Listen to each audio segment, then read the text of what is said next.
No Rio Grande do Sul, as chuvas continuam provocando transtornos. Aulas da Rede Municipal de Ensino de Eldorado do Sul foram suspensas depois de um forte temporal com granizo que atingiu a cidade. Gabriela Garcia está lá no Rio Grande do Sul, vai trazer para a gente mais informações, inclusive sobre a mobilização de equipes para atender famílias afetadas. Gabi, qual que é o cenário que a gente tem aí no Rio Grande do Sul? Frente fria passou por aí, levou muita chuva, agora está muito frio, ou seja, mais transtornos para a população quando a gente olha também para as baixas temperaturas. O que temos de informação por aí? Bom dia.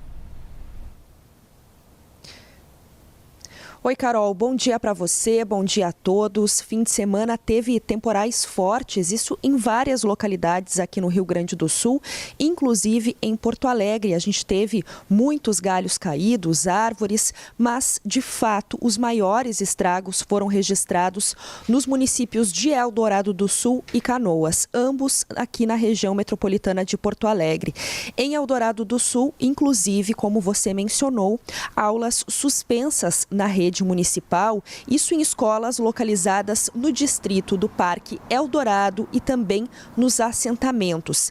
Segundo uma nota da Prefeitura de Eldorado do Sul, essa medida tem o objetivo de garantir a segurança da comunidade escolar e também permitir que as equipes municipais sigam mobilizadas no atendimento às famílias afetadas pelo temporal. Esse temporal, então, que teve granizo, como você mencionou, na madrugada do sábado, deixou mais de 400 pessoas desalojadas em Eldorado do Sul. A gente está falando também de 40 desabrigados em Eldorado do Sul. Em Canoas foram registradas 28 pessoas desalojadas. Em Eldorado do Sul, moradores reportaram, por exemplo, danos em telhados, queda de árvores, além da falta de energia, isso tudo na área do Parque Eldorado. Inclusive, a gente tem vídeos, imagens desses estragos, em um vídeo gravado pela Defesa Civil, por exemplo, a gente vê destroços de telhados sobre grandes áreas da cidade, também cobertas pelo granizo. Uma das ocorrências foi atendida pela Polícia Rodoviária Federal em Eldorado do Sul, uma árvore que caiu na BR-290, isso na altura do quilômetro 115, e acabou bloqueando o trânsito naquele local por um determinado período. Em Canoas, a gente tem registro também de uma casa, calçadas e muros que tiveram danos graves por causa do temporal. E a expectativa não é boa para essa próxima semana, viu, Carol?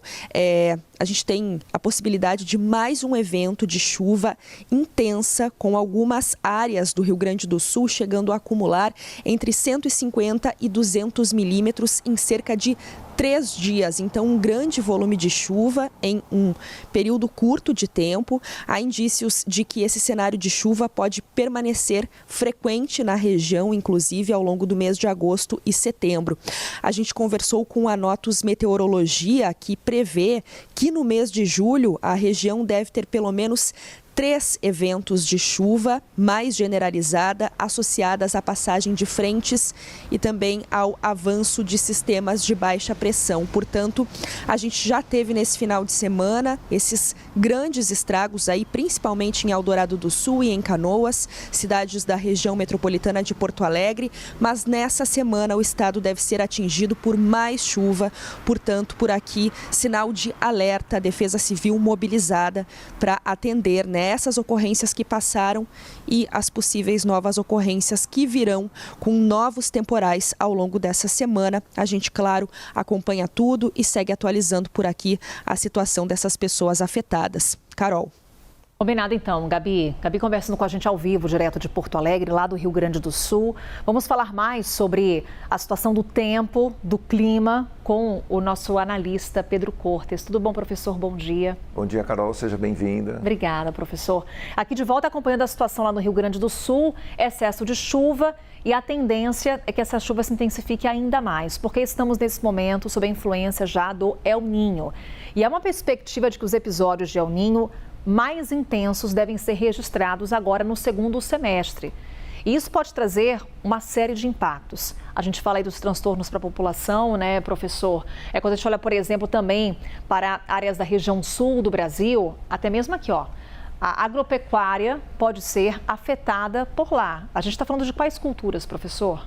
No caso do Rio Grande do Sul, uma cultura que preocupa bastante é o arroz, porque o Rio Grande do Sul é responsável por 70% do abastecimento de arroz em todo o Brasil. E o excesso de chuva pode ser prejudicial a essa cultura. Então, é importante que a gente tenha isso em mente, principalmente o governo, né, para se planejar e evitar que isso chegue à mesa do consumidor, porque uma vez que chegue no supermercado, na mesa do consumidor, aí o impacto já está estabelecido em toda a cadeia produtiva, desde o plantio, colheita, distribuição, e isso pode acontecer também com outras culturas, não pelo excesso de chuva, mas também por condições adversas. Por exemplo, o caso da soja. Se nós tivermos um atraso na colheita da soja, isso atrasa o plantio do milho, que são culturas que vão se alternando. Atrasando o plantio do milho pode prejudicar ração para aves, ração para gado, alimentação das pessoas também. Então, tudo isso vai tendo um impacto sequencial. Por exemplo, o café é muito sensível agora na época da floração a temperaturas extremas. Também pode ser prejudicado. Já teve um prejuízo na colheita do café recentemente por questões climáticas adversas. E é importante ter tudo isso no planejamento, porque fazer um controle, né, dos estoques, de como estão as condições de transporte, para evitar exatamente que isso chegue à mesa do consumidor. Na hora que chega na mesa do consumidor, como eu disse, isso já é tarde, né? A inflação já está estabelecida e o impacto do El Niño na nossa mesa já está também estabelecido e aí fica difícil reverter isso. Então é importante que se tenha isso já no planejamento para verificar quais são as culturas mais sensíveis, para tomar providências para tentar reduzir esses impactos, porque o próprio Serviço de Meteorologia e Oceano dos Estados Unidos, na semana passada, avisou que a tendência da gente ter um El Niño muito forte, né, o chamado Super El Niño, é muito grande neste verão. O que significa esse El Niño super forte, professor? A gente fala desse excesso de chuvas na região sul. Para outras regiões do Brasil, o que tende a acontecer? Então, na região centro-norte é falta d'água, né? Estiagem, isso pode prejudicar uma série de culturas na região central, pode prejudicar o nível das hidrelétricas e o abastecimento de energia por falta de nível adequado das hidrelétricas, forçando a gente a usar mais as termoelétricas, que têm um custo operacional muito alto. Isso pode, infelizmente, levar ainda este ano a bandeira vermelha, né, na energia elétrica. A gente está com a bandeira amarela. Bandeira vermelha, energia elétrica mais cara. Ou seja, na nossa conversa aqui, é possível impacto no preço da energia, é possível impacto no preço dos alimentos, alguns dos efeitos que a gente já pode elencar aqui quando a gente olha para esse segundo semestre por conta do Super El Niño. Além do, só finalizando, né, além do excesso de chuva que já causa um transtorno grande para a população, né, conforme foi mostrado na reportagem anterior, e também o excesso de calor que podemos ter na região central, que pode levar a um prejuízo muito grande, principalmente à saúde das crianças e das pessoas mais idosas. É o ponto principal, né? Quando a gente fala das vidas, né? A tragédia que a gente pode viver diante da ocorrência do fenômeno. Professor Pedro Cortes, daqui a pouquinho a gente conversa mais. Tá de volta.